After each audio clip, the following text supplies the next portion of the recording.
Welcome back, everybody, to another cryptocurrency news article. This one comes from Cointelegraph again, and how Bitcoin mining saved Africa's oldest national park from bankruptcy. That's right.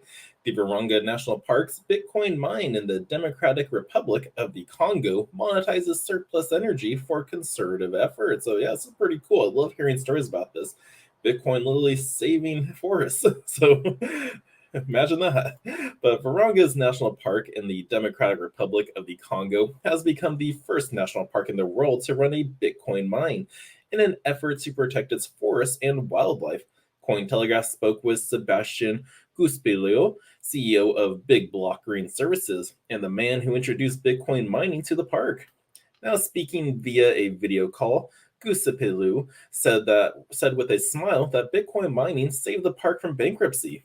Virunga is Africa's oldest protected park and a symbol of the continent's biodiversity. A report by journalist Adam Popescu, published in MIT Technology Review, explained that the region was plagued by issues prior to Bitcoin mining, from local militias that waged violent attacks on its animals and employees to outbreak of Ebola to kidnapping. The emblematic national park has struggled for revenue in recent years. But the COVID-19 pandemic and its subsequent eradication of tourism was almost the nail in the coffin for the park.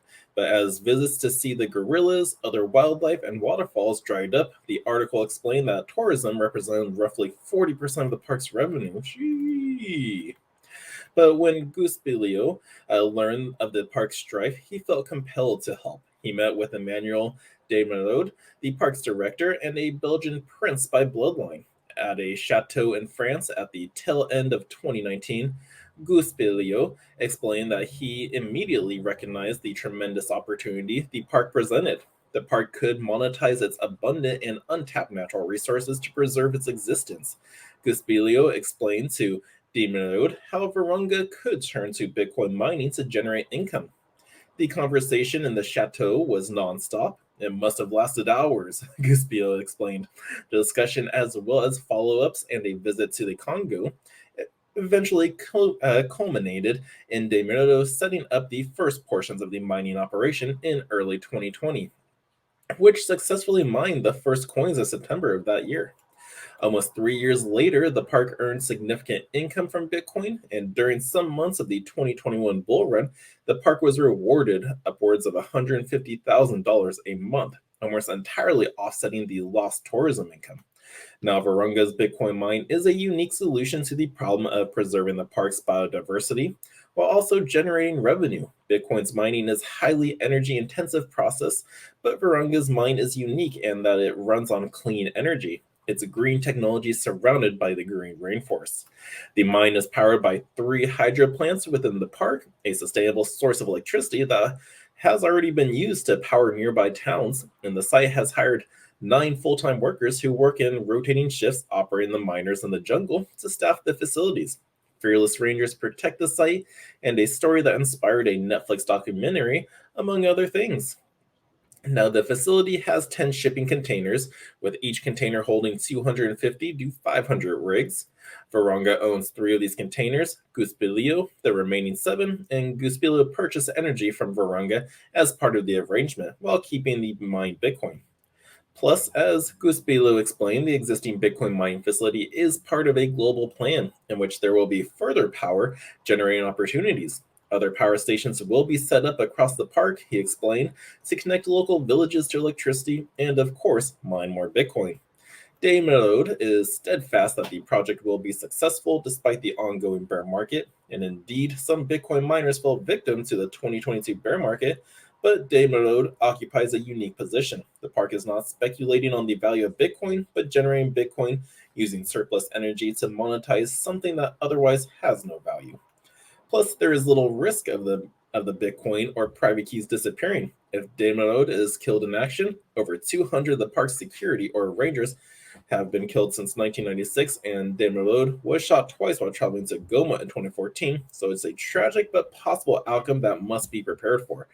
The park's financial team manages custody of the Bitcoin wallet, and funds generated by the mine are sold regularly to pay for the park's upkeep. In the MIT Technology Review article, De Merode also quoted as saying, It's unlikely we sit on Bitcoin for more than a few weeks anyway, because we need the money to run the park. So if something happened to me or our CFO lost the password, we'd give him a hard time, but it wouldn't cost us much. Similar to El Salvador's treatment in the mainstream media, the bet that Damerode made has invited skepticism from experts who wonder what crypto has to do with conservation. Goose Bailey explained that it took some time for Damerode to refer to the project as a Bitcoin mining project, preferring to use the term blockchain mining as it's more PR friendly. But for Gisbu, he has been able to find a downside to the story of how Bitcoin mine has saved a national park. Okay, he hasn't been able to find a downside. That's good. It's really hard to find a negative side to the story. There's nothing.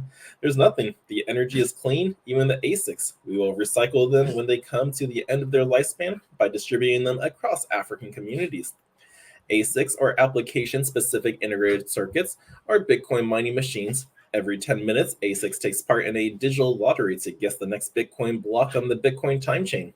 As Guspilio explained, these machines will be broken down and recycled, avoiding e-waste. And the miners use excess clean energy, and Damerode uses the funding to protect the wildlife. The Buoyed by the success in the Congo, Guspio has his eyes on other Bitcoin mining projects in sub-Saharan Africa. He was part of the delegation that visited the Central African Republic, which, if you didn't know, they're like they think the second guys who actually made Bitcoin legal tender in their country. Oh yeah, yep. The second country to adopt Bitcoin as legal tender. Sure, finish that sentence. But Bitcoin mining projects in Africa using untapped and renewable energy appear to be a growing trend. From the mountains of Kenya to the tropical climes of Malawi, Bitcoin mining is cropping up in congruous areas of the globe. Magdalena Gronaska, regularly a Cointelegraph contributor and a Bitcoin mining specialist, explained why. Miners are buyers of first resort, always want to run, and last resort for overproducing energy locations to become economically viable. As consumer demand grows in community, Bitcoin mining can decrease or removed entirely, but it enabled critical infrastructures to be built out. In essence, if a region offers stranded or abundant overproduced energy, a Bitcoin mine could be financially appealing. Nonetheless, the park still needs funds and investments. The Congolese government provides just 1% of its operating budget, while tourism will remain low while conflicts threaten safety. As Guspilo explained, Bitcoin mining is one solution to the park's problems, as it provides a source of revenue that can be used to protect the park and its wildlife for years to come. So yeah, that is just a great story right there, because it just really shows like Bitcoin has a use case. It's not nothing.